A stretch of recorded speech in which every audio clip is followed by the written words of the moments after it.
So you want to get into companies like Meta, Apple, Amazon, Netflix, Google, or the way they call it, FAANG. Now it should be MANG. So why? Facebook, Amazon, Apple, Netflix, and Google. किसी Fang company में काम FAANG companies, FAANG interviews. So why usually people want to go there? Simon Sinek, he's a great writer. I follow him. So he once said, you should start with why. If your why is strong, the how should follow. So why only these companies? So first of all, we should think about it because there are other companies which pays really well, which has a good work culture, and which has also all the perks that these companies have. But yes, these companies are the best in its class. So you talk about salary or you talk about any other perks.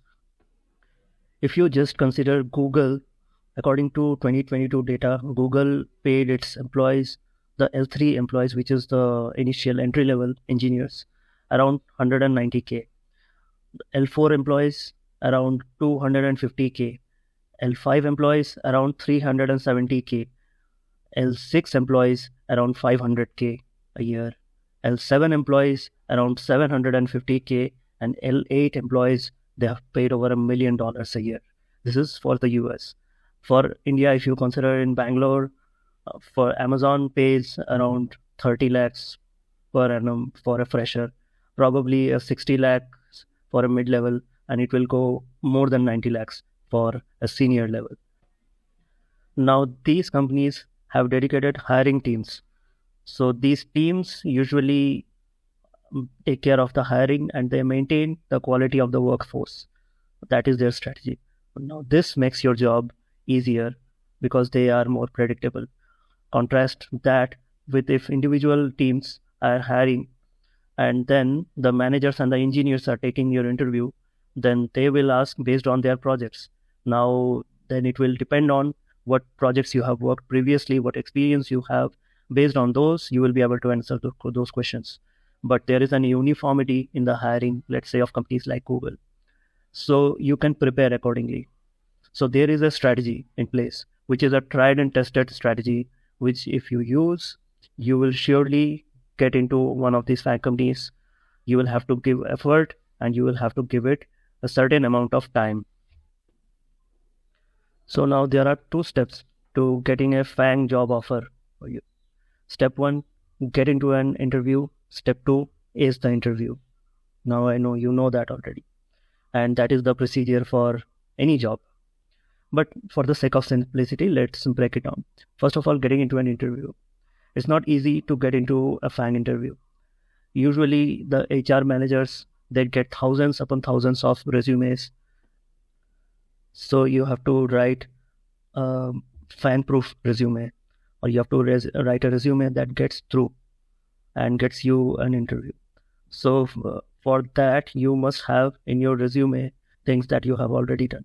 Now, if you are a fresher or you have been working in a job where you did not get any opportunity to show that much skill, or you could not show the work that you needed to convince them, then what you need to do is to contribute in open source. If you contribute strongly in open source, that is a space where you can show your skills, where you can show that you have already built something which they can directly see. So a strong open source profile is very important today to get into any high value companies. Now, there is another way to get into an interview, and that is to get a referral. It is easy to get a referral if you have a friend who is already working in a FAANG company, who knows you are good, or someone from your college, a senior or an alumni who is working there in one of those FAANG companies, and they can refer you. But if you don't know any such person who can refer you, then you may have to approach in LinkedIn or in various other ways people who are working there. Now, someone who doesn't know you, how will they vouch for your skills, and how will they put in their stakes the credibility that they have in their company? Because if they refer you and you're not a good good developer, or you don't have much skills, then they won't like it. So it's better to have an online profile which you can show them, so that they can also quickly skim through it, be convinced, and vouch for your skills, and then put your resume forward to their own teams so that you get an interview from one of these. Now comes the hard part. Congratulations, you have got into the interview. Now you have to ace it. So for that, first of all, you have to learn a programming language, and you have to be decent at it. So let's say you can pick C++, you can pick Python, you can pick Java, or any language that you want. But you have to be good at it, decent enough. So after that, now comes the real part. Step 2. You have to be really good at data structure and algorithm. So start studying data structure and algorithm. So the best strategy would be to pick a good course, any video course, which is extensive and elaborates every single concept with examples, and follow that course.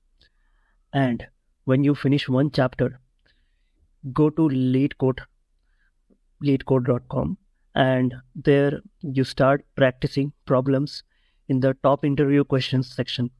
You pick the questions which are from those particular subjects, from those chapters, and you start solving them. For example, let's say you just finished array. You have cleared the concepts on the arrays, and now you are ready to solve the problems. So you should go to leadcode.com, and you should go to the top interview questions. Look at those questions, which of these are from array, and you should solve them.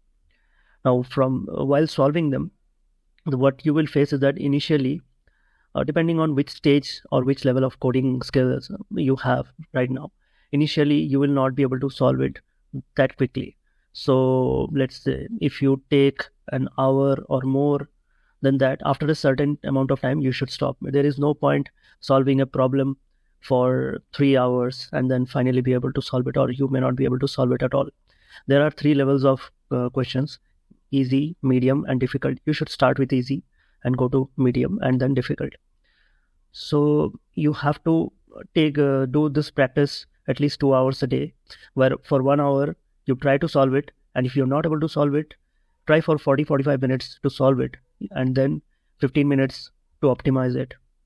But if you're not able to do that, then stop and go to the discussion section and look at all the solutions that people have already given.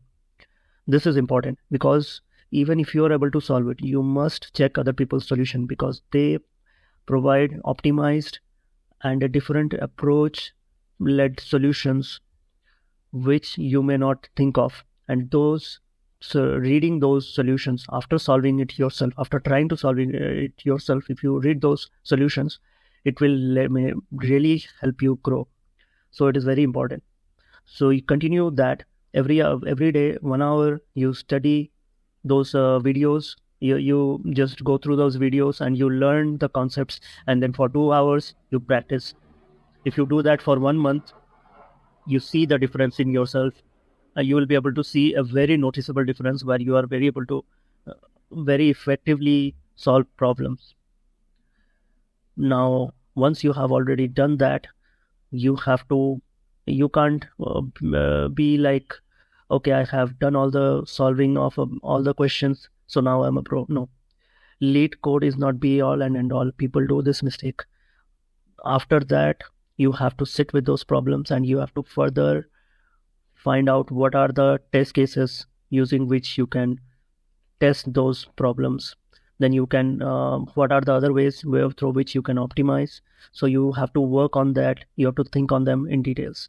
So data structure and algorithm is more about thinking than coding. So you have to think about a solution. So once you learn that way of thinking, slowly solutions will start coming quickly in your mind.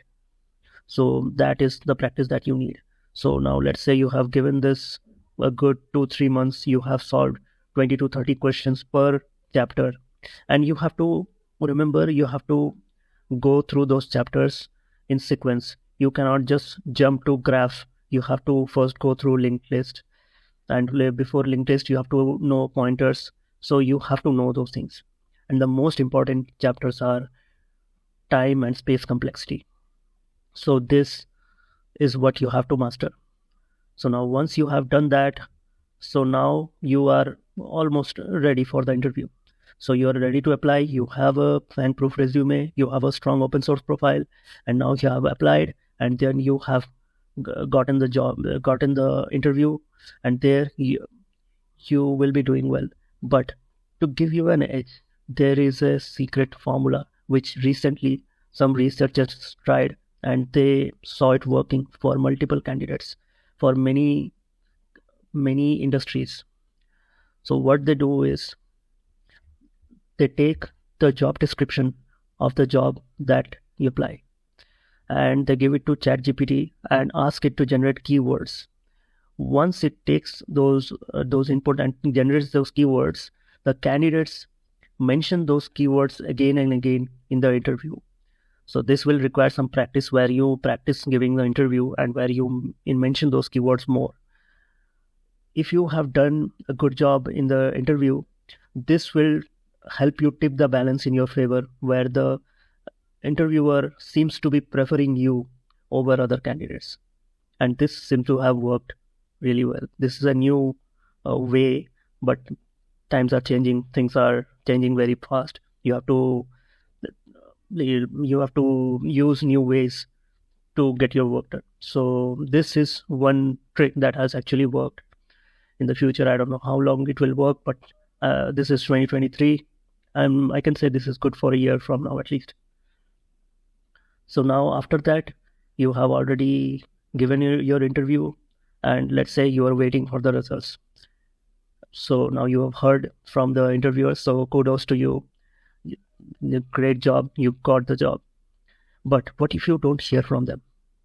Well, there is a simple way to go forward.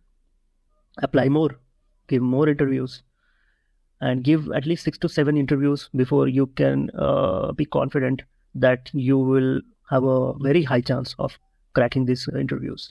Because when you actually get into these interviews, you get to learn new things about yourself, your weaknesses, where are you falling short. You can work on those and then give the next interviews. You can always improve on one interview and ace the next one and get better in the next one. And you have to give more and more interviews for that. So that is a very important lesson here, that if once you have come until this long, you cannot give up. Now, one thing is there to notice is that once you clear a FAANG interview, you are capable of clearing other FAANG interviews too. Another skill that would require for you to have is, if you have some experience, then they may ask some questions based on the experience that you have, the work that you have done. So it's not always just DSA. But you have to know the basics and some rudimentary knowledge, because they won't go into that much of a detail in your current work or in the company that you are going, because that is not how they hire. So they have a predictable way of hiring, but yeah, it will look really bad. Let's say if you didn't know the basics, if you are a web developer and you didn't know the basics of web development. So that said, now let's say you have given multiple interviews and you're learning from it, and then finally you have got a job. So now congratulations, you have a FAANG job, let's say in Google or Amazon or Apple or anywhere.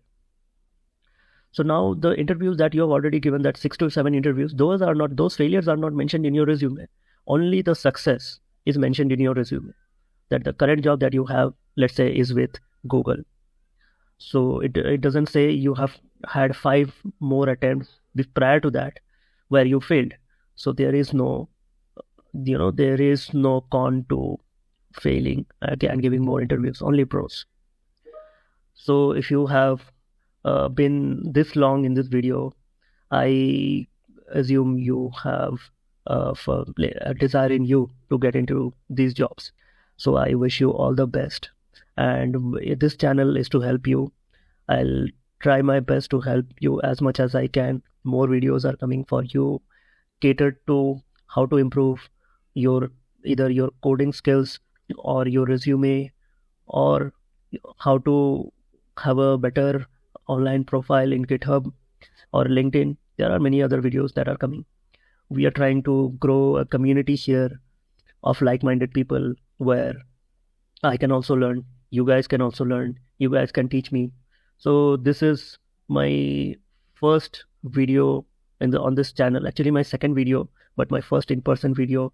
So if this is bad, you can please comment, write it in the comment section where what are the areas which I can cover, what are the areas where I went completely wrong, and what are the areas where I can improve.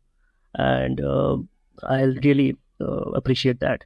Also, if you want, if you want to study not through video courses but through reading books, that is your thing. You can't learn through videos. You learn through books. So then you can follow Cracking the Coding interview. In the description, I'll leave a link below. And thank you so much. Please subscribe to this channel, and if you comment saying I subscribed, I'll try to do something special for you. Thank you and good luck.